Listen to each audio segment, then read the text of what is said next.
Hey guys, it's Russell back, and on today's video, no, we're not going to do anything car detail related. We're going to do something mechanical and preventive maintenance related. Now, obviously I'm going to be showing how to do this on a 2015 Honda Accord. It's the K24 4-cylinder engine. This is the 9th gen engine. This will apply to any gasoline direct injection. So the problem in a nutshell, if you're not familiar with what GDI or gasoline direct injection means, in these engines, the injector sprays fuel directly into the cylinder. So air comes in the intake, it goes over the intake valve, it goes into the cylinder, and the fuel is sprayed directly into the cylinder, similar to how a diesel engine works. Now, port fuel injection, which is what fuel injected engines have been for 30 years, had the fuel injector in the intake manifold somewhere along that system. So air would come in, the fuel would spray into the intake manifold, usually very close to the intake valve. The air and fuel mixture would wash over the valve and then get drawn into the cylinder and get burned. The advantage to the GDI, you get a little bit better fuel mileage, you can run a little bit higher compression ratio, and you get a little bit more power. The problem is, and why we're here today, is that since with the GDI system, fuel does not run over the valve, the intake valve anymore, because there are detergents and additives in the fuel, in the gasoline that you buy at the gas station, that helps keep the valve clean on the back side.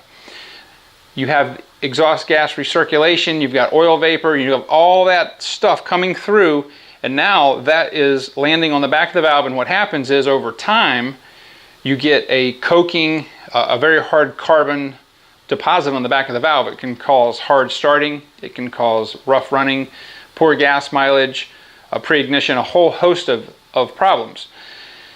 Now, the problem is, how do you clean that? Well, the ultimate way is to remove the head, and you can blast it with crushed walnuts. That is very labor intensive and very expensive. Some of the car manufacturers, BMW comes to mind, have a big problem with the carbon deposits on the back of the valves, hence a lot of times that's what you have to do. We don't want to have to do that, we want to do this easy. And today I'm going to be showing you, I made a kit up. We're going to be using the CRC GCI intake valve and turbo cleaner. We're going to be using this, and I've got a measured line that it's about 6 feet, and I've also made a plunger, a little stopper on the end. This doesn't come with the, this comes off. I made this and drilled a hole in it, and I'm going to show you how neat this is going to be. This allows you to do this procedure by yourself sitting in the car seat, because you're going to have to keep the RPMs around 2,500 RPMs when you do this. If you have a friend, you could perhaps not use this, but I'm going to tell you why this is really a good way to do this. And the best way to do that is to show you. So let's go outside and look at the Honda, and let me show you the two options that you have for getting this in your engine. Okay, so the two options, the two easy options you have for doing this is you would have this can, it's got a flexible straw in it, and most people probably would remove the intake air boot. This is your air cleaner right here. This is the throttle body that's attached to the intake manifold, and would either remove it here or here and kind of wedge the straw in there and try to spray. The problem with that is there's a sensor, there's a map sensor here, and there's other sensors here, and you have a good possibility of throwing a check engine light if you do that. So it's not the most ideal situation. The best way to get this into the engine is by use of a vacuum line. And the easiest vacuum line that we can use is the brake booster hose vacuum line. It's right here. It's extremely easy on this engine to get to. Your engine, if you're not working with one of these, you could be working with the V6 model, you could be working on a Chevy Malibu. It doesn't matter. First of all, find the brake booster line and see if it's accessible. And what I've designed is I've designed this hose to fit over, and I'm going to show you this, the nipple of this vacuum line, where there will be no vacuum leaks. either there or where we're going to squirt the cleaner into. So let me get the camera reset up and let me show you how incredibly easy this is. And I didn't mention this before, but you really need to do this, I would say, every 10 to 15,000 miles just to try to keep the deposits down. I just turned over 30,000 miles and I'm just now getting around doing it. Shame on me, but hey, you know, at least I'm doing it now. So let me get everything set up so you can see what I'm going to do with this engine. I just wanted to show you guys a really quick, neat trick if you have a Honda. Normally, you would put the hood stop rod there, but if you want to service the back of the engine and you need more clearance, then you can put they've put a second stop right there, which puts the hood almost vertical. So I didn't know if a lot of people knew that, but let me get the camera positioned and let me show you how we're going to set this cleaner kit up.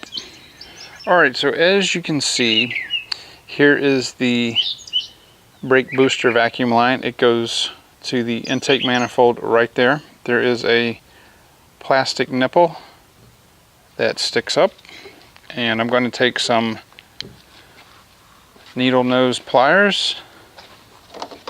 Going to remove the clamp. It's just a spring clamp. Depending if you're working on a different model car, it may be something different. I'm going to pull this out.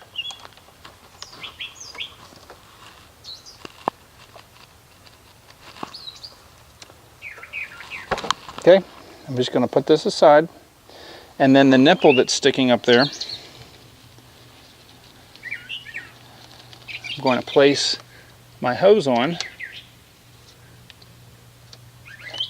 and it's a nice tight fit so it's not going to leak. And let me give you a close-up of that now. All right, there's the plastic nipple that comes out of the intake manifold, and I've put this hose all the way on there. All right, so next thing I'm going to do is I'm going to uncoil this hose. I'm going to go around to the other side and show you how we're going to set this up. And I'll be able to do this by myself, keeping the RPMs on the engine to around 2,500 as I am injecting the cleaner into the engine through the hose. All right, so I've got the hose. It's plenty long enough for me to inject the cleaner from the driver's seat. And again, the reason I'm doing this is because I've got to keep the RPMs up to a certain level. I'm going to go ahead and take my plunger. This is just a rubber stopper. I've got a metered hole drilled through there. It fits perfectly here, just like that. We'll have no vacuum leaks. And then as soon as I start the engine and everything's good, I will go ahead and put the straw into the plunger like that, and then I'll go ahead and spray the cleaner. So I'm going to go ahead and do this while I'm sitting here.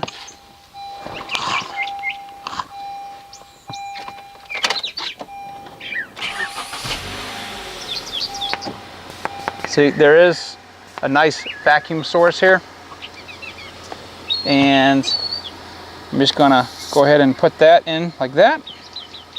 So I've got this in here maybe an inch. I'm going to raise my RPMs to about 2,500, and then short bursts.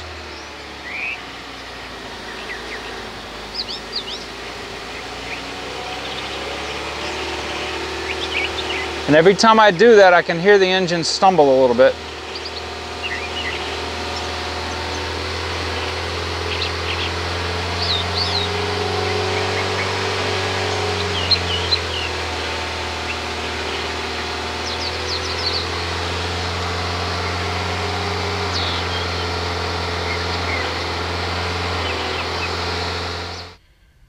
Okay, the directions say to let the car heat soak, or the engine heat soak, for 1 hour, which I've done. And we're going to go ahead and start it up.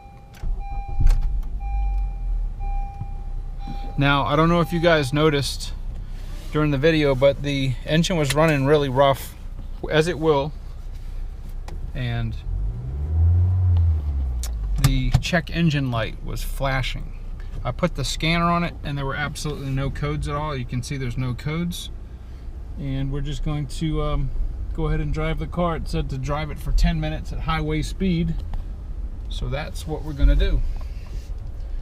Now I apologize, I don't have a mount for this GoPro, so we're just going to do the best we can.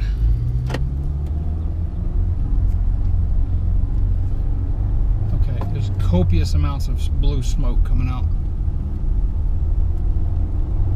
You see I've got all kinds of flashing codes. That's not good.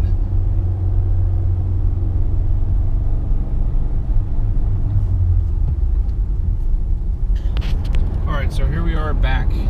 As you can see, I've got some I've got the check engine light and a couple other lights on, but the car is running really good. So I'm going to keep driving it here and I'll report back when the lights go off.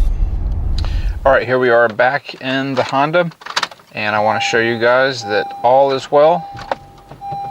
All the lights are out. What it took was I had about 6 or 7 start cycles and I drove about 20 miles. And of course, like I said earlier, once the misfire is not detected anymore within a certain parameter by the computer, all the lights that were on before, well, they're gone now. And I got to tell you that this engine does run quite, especially at idle. It is just, you can't even feel it. Very pleased with the results, and it's too bad that you know, I was starting to get a little roughness at idle. Not a lot, but enough where I could tell. But it is glass smooth now. It runs perfectly fine. It revs up. It, you know, feels really nice and strong. And of course, like I said before, the check engine light and the other lights that came on are now off because the computer sees that there's no faults. And so don't let that scare you. But I hope this video was helpful. I hope if you guys have a gasoline direct injection engine, that you'll think about some preventive maintenance to hopefully stave off a large repair bill in the future. And with that being said, I appreciate everybody's viewership. Check the subscribe button if you haven't subscribed, and also the bell next to it. You'll be notified of the videos as soon as they come out. And I will talk to you guys on the next video.